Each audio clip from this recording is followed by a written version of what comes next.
16 বছরে এই জেনারেল ওয়াকার আর্মিতে চষে বেরিয়েছে আমি হাসিনার বইনের জামাই, আমি হাসিনার বইনের জামাই, আমি লোকজনদের যে কোনো সময় যে কিছু করতে পারি। ওই কুত্তার বাচ্চার কথা ঘন ঘন বলেন।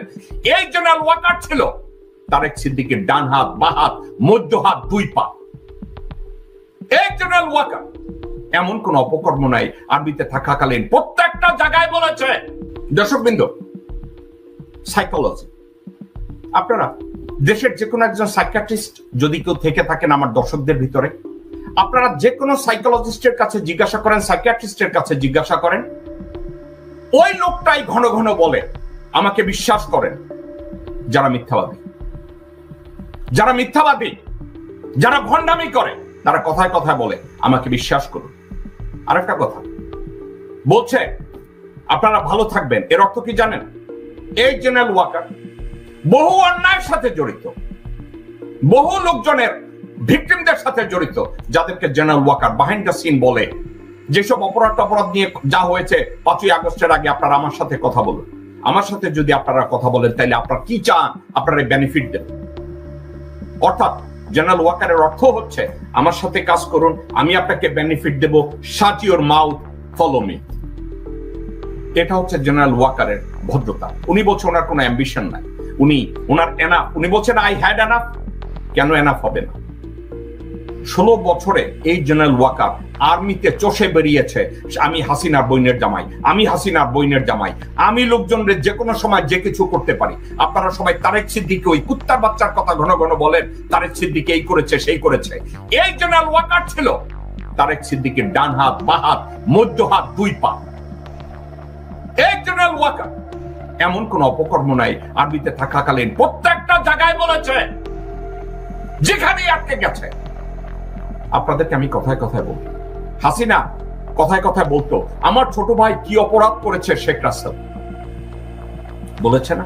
দর্শকবৃন্দ, আপনাদেরকে আমি একটা কথা বলি, আপনারা কি জানতেন এই রাসেলকে নিয়ে আর্মিতে, রক্ষী বাহিনীতে, মুজিব বাহিনীতে কত প্রকার অশান্তি ছিল? আপনারা কি জানেন? যারা আর্মিতে ছিলেন ওই সময়, আমার এই কথাটাকে আপনারা ভেরিফাই করে দেখেন। এই রাসেল কি করতো জানেন? আর্মি কোয়ার্টার গার্ডের সামনে দিয়ে সে যখন যেত, আর্মির কোয়ার্টার গার্ড থেকে কেন তাকে গার্ড অব অনার দেওয়া হয় না, তাকে স্যালুট দেওয়া হয় না, সে গাড়ি থেকে নেমে সোলজারদের লাথি দিত, লোকজনের সাথে চিল্লাইতো, এবং বাসায় এসে তার মাকে কমপ্লেইন করত, ওখানে ডিউটিতে যে ছিল তার চাকরি যেত। তো এই ধরনের একটা বাচ্চা, এখন তাকে বলবে না ও ছোট বাচ্চা, না ও ছোট বাচ্চা না। যে বাচ্চা জানে আমি মুজিবের পোলা, আমারে কেন স্যালুট দিল না, তারে বাচ্চা বলা যাবে না। তারে যদি কেউ মেরে ফেলে, তার কৃতকর্মের জন্য তাকে মেরে ফেলেছে। আপনাদেরকে ঠান্ডা মাথায় আমি একটা কথা বলি, জেনারেল ওয়াকার বলছে আই হ্যাড এনাফ। এনাফ কি আছে জানেন?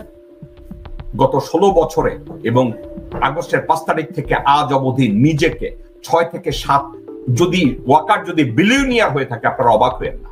জেনারেল ওয়াকারের ঘরে বসে আছে মুজিবের বংশের রক্ত, নারায়ণ চন্দ্র পালের রক্ত তার ঘরে বসে আছে।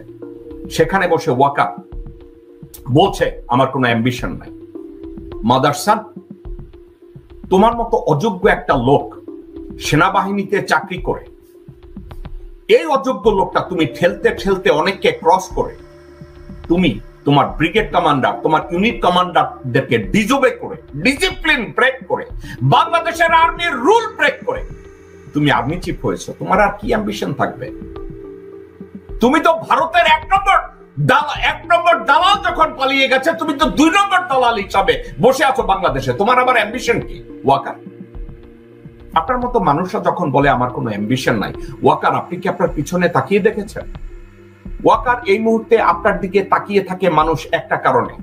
কি কারণে তাকিয়ে থাকে? হাসিনা ছিল দালাল নাম্বার 1, আপনি এখন দালাল number 2।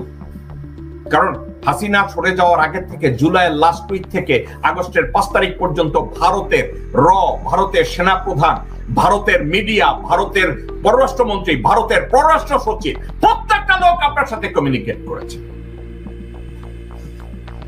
They had enough proof that you are one of their good.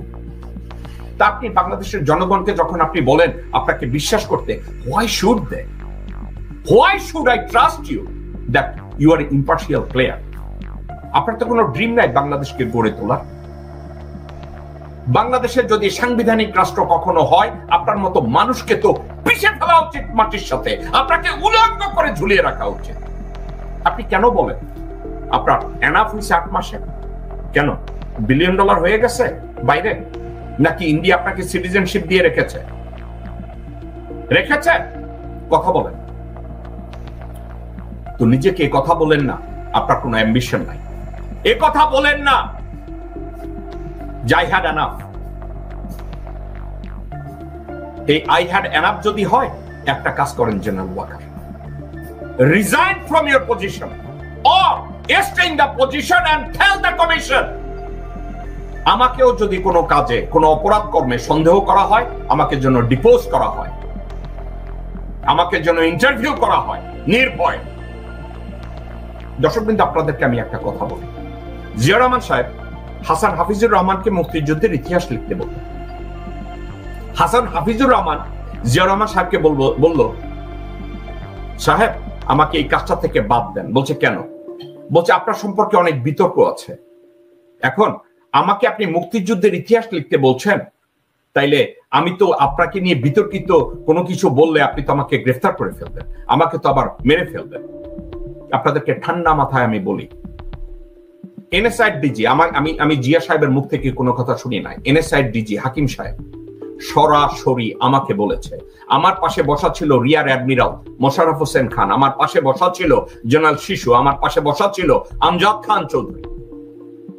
হাকিম সাহেব বলেছে, জিয়া সাহেব হাকিম সাহেবকে বলছে, যত বিষয় আমার ব্যাপারে কন্ট্রোভার্সি আসে, বিতর্কিত জিনিস আছে, আপনি বাংলাদেশের স্বাধীনতার ইতিহাস লিখতে গেলে আমাকে এসে সরাসরি জিজ্ঞাসা করবেন। আপনি আমার কথা বিশ্বাস করলে লিখবেন, আমার কথা বিশ্বাস না করলে ওখানে বলে দেবেন যে এ কথা বলা ঠিক না।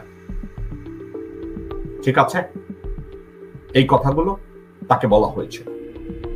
জিয়া রহমান সাহেব বলেছিল, আমি যদি অন্যায় করে থাকি এটাকে মূল্যায়ন করেন, আমি যদি দেশদ্রোহী কোনো কাজ করে থাকি আমাকে আপনি সরাসরি জিজ্ঞাসা করেন। General Walker, can you do the same thing? আপনি কি বলতে পারবেন যেসব কমিশন করা হয়েছে তাদেরকে, যে আসুন আমার সাথে এগুলো নিয়ে কথা বলুন, আমাকে যদি কোনো ব্যাপারে দায়ী করা হয় এ ব্যাপারে আমাকে জিজ্ঞাসা করুন, আমাকে নির্ভয় এসব ব্যাপারে জিজ্ঞাসাবাদ করা হোক? আপনি কি করেছেন? আপনি করেন না। কেন করেন না জানেন? একটা কারণে করেন না, কারণ আপনি জানেন আপনি অপরাধী। এবং আমি আপনাকে অপরাধী বলছি না, আমি আপনাকে বেনিফিট অফ ডাউট দিচ্ছি। আপনি ধরে নেন আপনি অপরাধী না, কিন্তু এই বিষয়গুলো নিয়ে আপনার মন গড়া একটা বক্তব্য, আপনি রাওয়া নামের ফাওয়া একটা সংগঠন করেছেন, আর ওখানে একজন মিনিমি বসিয়েছেন যে আপনারা দেখলে লেজ দাঁড়ায় আব্দুল হক নামক এক ছাগল